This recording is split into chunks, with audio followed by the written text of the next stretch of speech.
ഇസ്രായേലിൻ്റെ ഡ്രോണുകൾ, മിസൈലുകൾ വളരെ കൃത്യമായി പതിച്ചത് ഖമനയുടെ വാസസ്ഥലത്താണ്.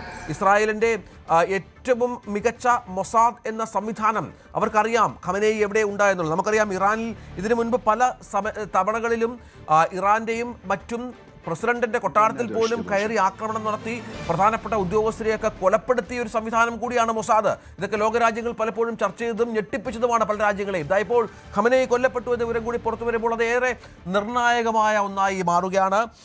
ഈ ഡിസംബർ മുതൽ ആരംഭിച്ച ആഭ്യന്തര പ്രക്ഷോഭത്തിൽ ഖമനേയിക്കെതിരെ മുദ്രാവാക്യങ്ങളുമായി ജനം തെരുവിലിറങ്ങിയത് നമ്മൾ കണ്ടിരുന്നു. ഖമനേയുടെ ഏകാധിപത്യം അവസാനിക്കാൻ കാലമായെന്നും ഇറാന് ഈ നേതൃത്വമല്ല വേണ്ടതെന്നും ജനം ഏറ്റുവിളിച്ചു.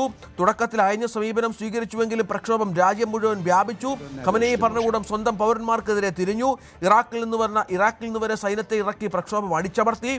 ഈ വാർത്തകൾ പുറത്തു വന്നു. 1000-ഓളം പേർ കൊല്ലപ്പെട്ടു, 7000-ഓളം പേർ തടവിലാക്കപ്പെട്ടു. ആ പ്രക്ഷോഭത്തിന്റെ അലയൊലികൾ ഒടുങ്ങി വരുമ്പോഴാണ് അമേരിക്ക കാര്യങ്ങൾ കഴിപ്പിക്കുകയും ഖമനേയിയെ വധിക്കുകയും ചെയ്യുന്നത് എന്നുള്ള ഏറ്റവും പ്രധാനപ്പെട്ട കാര്യമാണ്. ഏറ്റവും പുതിയ വാർത്ത അതുതന്നെയാണ്, ഖമനേയി കൊല്ലപ്പെട്ടു. അജയ്, 40 ദിവസ ദുഃഖാചരണം ഇറാനിൽ പ്രഖ്യാപിച്ച പശ്ചാത്തലം കൂടിയുണ്ട്. അജയ്, അതെ, തീർച്ചയായിട്ടും ഇപ്പോൾ 40 ദിവസത്തെ ഒരു ദുഃഖാചരണം ഇറാൻ ഔദ്യോഗികമായി പ്രഖ്യാപിച്ചിട്ടുണ്ട്. ആയത്തുള്ള അലി ഖമനയുടെ മരണത്തെ തുടർന്ന് തീർച്ചയായിട്ടും ഇപ്പോൾ ഇറാൻ്റെ ഭാഗത്ത് നിന്ന് മറ്റ് ഔദ്യോഗിക പ്രതികരണങ്ങൾ അത് തീർച്ചയായിട്ടും നമ്മൾ കാത്തിരിക്കുന്നുണ്ട്. അവിടുത്തെ ഇനിയൊരു ഭരണ കൈമാറ്റം അത് എത്തരത്തിലാണ് എന്നുള്ള തരത്തിലുള്ള വിവരങ്ങൾ ഉൾപ്പെടെ നമുക്ക് ലഭിക്കേണ്ടതുണ്ട്. ഇന്നലെ ഇറാൻ്റെ വിദേശകാര്യമന്ത്രി അബ്ബാസ് അറക്ചി അദ്ദേഹം വ്യക്തമാക്കിയ ഒരു കാര്യം, ഖമനേയി കൊല്ലപ്പെട്ടിട്ടില്ല, ഖമനേയിക്ക് യാതൊരുവിധ പ്രശ്നങ്ങളുമില്ല എന്ന് അദ്ദേഹം പറഞ്ഞു. ഇപ്പോൾ അദ്ദേഹത്തിൻ്റെ വാക്കുകളാണ് പ്രധാനമായിട്ടും എല്ലാവരും ഉറ്റുനോക്കുന്നത്. അദ്ദേഹമാണ് ഇറാനെ പ്രതിനിധീകരിച്ചുകൊണ്ട് പ്രധാനമായിട്ടും അന്താരാഷ്ട്ര തലത്തിൽ സംസാരിക്കുന്ന ഒരു നിർണായകമായിട്ടുള്ള വ്യക്തിത്വം എന്ന് പറയുന്നത്.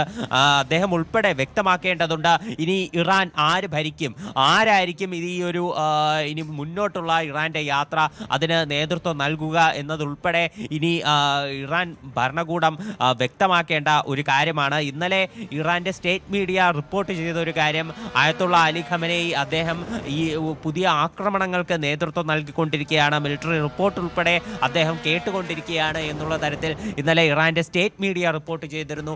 അവരുൾപ്പെടെ ഈ പുതുതായി സംഭവിച്ചിട്ടുള്ള ഈ കാര്യത്തിൽ ഉത്തരവാദിത്തം പറയേണ്ടതുണ്ട്.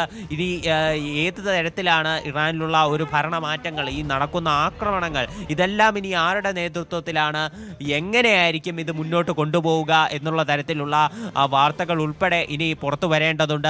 ഇറാനിൽ നമുക്ക് അറിയാം ഈ ഒരു ഭരണമാറ്റം, ആ ഒരു ഭരണചക്രം നിയന്ത്രിക്കുന്നത് ഇസ്ലാമിക് റവല്യൂഷന് ശേഷം